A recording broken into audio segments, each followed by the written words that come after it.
Assalamualaikum warahmatullahi wabarakatuh. Perkenalkan, saya Sakir Ridho Wijaya, bisa dipanggil Mas Sakir, dosen ilmu pemerintahan. Teman-teman semuanya, pada kesempatan hari ini nanti kita akan diskusi ya tentang apa sih PKM ini gitu kan. Kenapa kita harus ikut PKM, apa manfaatnya, urgensinya apa. Tunggu ya obrolan kita bersama. Terima kasih.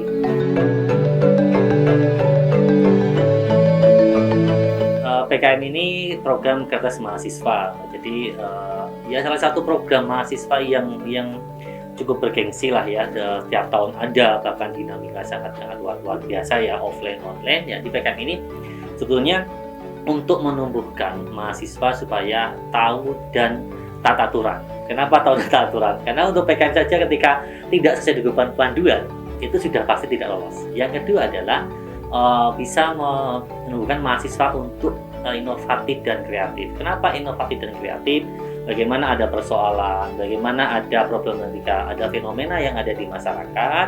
Nanti mahasiswa itu menawarkan sebuah gagasan atau ide yang inovatif. Nah, nanti dilombakan nih dengan ratusan ribu mahasiswa se-Indonesia. Nah, itulah dinilai bagaimana sejauh mana kreativitas, inovatifnya mahasiswa dan kedisiplinannya mahasiswa dalam menyusun proposal itu.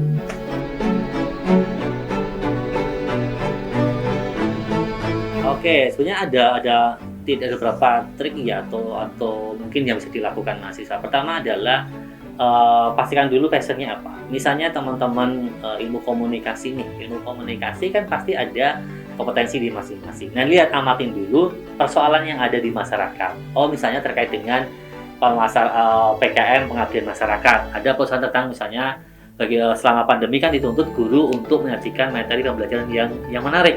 Dan nanti ada persoalan, ada tantangan sendiri. Sedangkan teman-teman komunikasi punya basic kompetensi yang berkaitan dengan tadi, gitu kan, desain dan lain-lain. Nah, itulah nanti bisa dijadikan sebagai ide gagasan untuk PKM. Jadi tidak perlu pelajari PKM bidangnya apa saja dulu, gitu kan. Tapi fenomena, masalah apa, dan nanti solusi, kompetensi apa yang teman-teman tawarkan, barulah nanti dihubungkan dengan PKM bidang yang itu relevan dengan teman-teman. Jadi ya teman-teman, pertama pastikan dulu passionnya apa, kompetensinya apa. Yang kedua, amati fenomena atau permasalahan yang ada di masyarakat, dan barulah tentukan solusi tawaran inovasi dari teman-teman. Ya, insya Allah nanti dari itulah peluang di dana itu sangat besar. Ini belajar dari teman-teman prodi ilmu pemerintahan ya Mbak ya. Saya sebagai PSI sejak 2021 itu selalu ada yang lolos ke PIMNAS, yaitu adalah PKM RSH, riset sosial sebenarnya. Kenapa?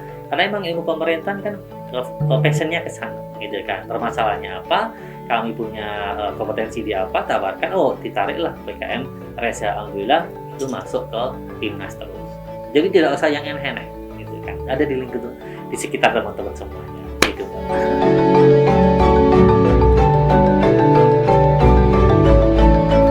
Tahapannya pasti teman-teman harus memahami panduan dulu, buku panduannya ya seperti yang Mas bawa inilah ya. Ini kan ada beberapa PKM panduan umum dan yang lain-lain teman-teman semua. Dibaca dulu panduannya ini, terus sudah tentukan topiknya, idenya tadi, baru susun proposalnya. Setelah susun proposalnya, nanti teman-teman submitlah ke internal, itu ke Simawanya UNJ, itu akan dicek, dievaluasi kualitas internalnya. Baru nanti ke Bilmawa, Dikti, supaya kita dievaluasi. Ketika nanti lolos, ada pendanaan, baru teman-teman bisa menjalankan program PKM yang dinilai tadi sampai ke PIMNAS.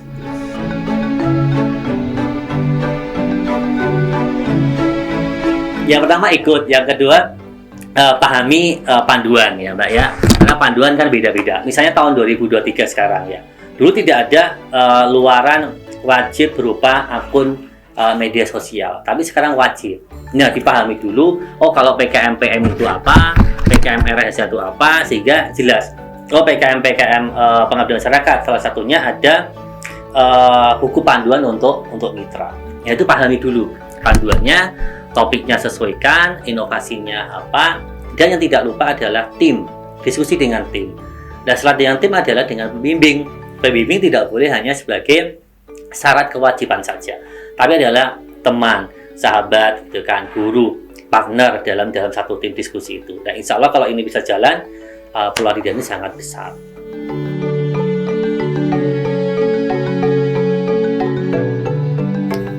rasanya itu males ya, Baik. males mencoba gitu kan.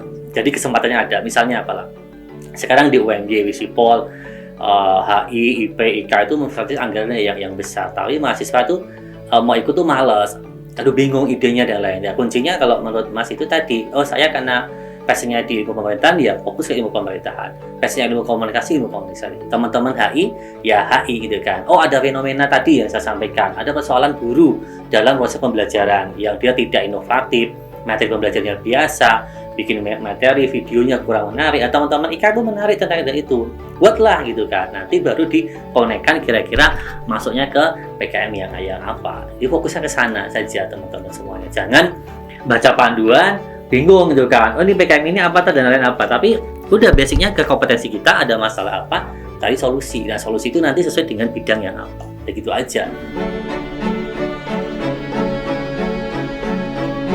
Jadi kalau di panduan yang baru Mbak, itu bisa dikonversi ke 6 sampai 10 SKS teman-teman semuanya. Bahkan di lolos tahap awal saja itu bisa 2 sampai 3 SKS.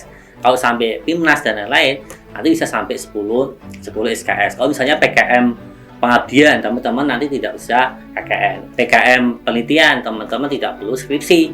Cukup nanti hasil penelitiannya PKM itu bisa jadikan sebagai luaran artikel jurnal. Jadi selain SKS juga teman-teman apa yang ikut PKM itu teman-teman nambah jaringan, nambah tertib ya gitu kan. Kenapa? Karena semuanya sesuai dengan aturan, relasinya tuh kuat karena teman-teman bisa belajar dari mahasiswa dari kampus lain. Selain itu juga teman-teman misalnya PKM penelitian, teman-teman bisa mendalami tentang apa sih penelitian itu. Teman-teman yang pengabdian, apa sih pengabdian itu? Teman-teman yang PKM kewirausahaan, apa sih bagaimana menjadi seorang wirausaha yang baik dan bermanfaat untuk masyarakat. Jadi banyak sekali selain SKS juga persiapan teman-teman untuk bermasyarakat. Terutama apa? Mentalnya itu sudah terbentuk untuk teman-teman yang ikut PKM.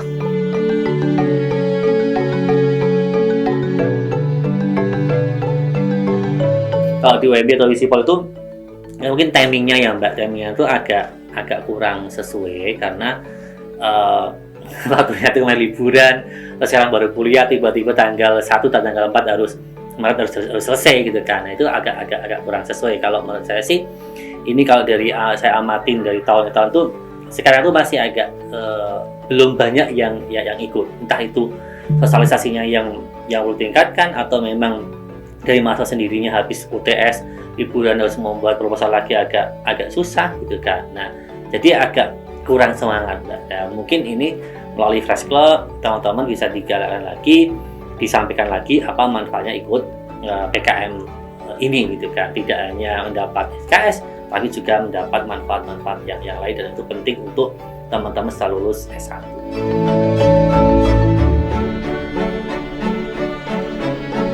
Yang utama gini teman-teman, kita hidup hanya sekali ya, kita nggak tahu ya gitu kan setelah ini atau depannya atau mau ngapain ya.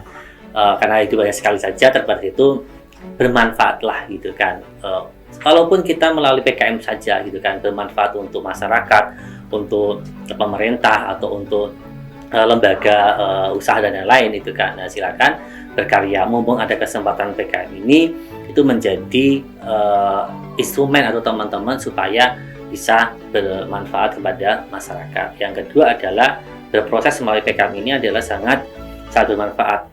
Terutama dulu waktu saya tahun 2012 lolos PKM ya, dapat dana 12,5 juta.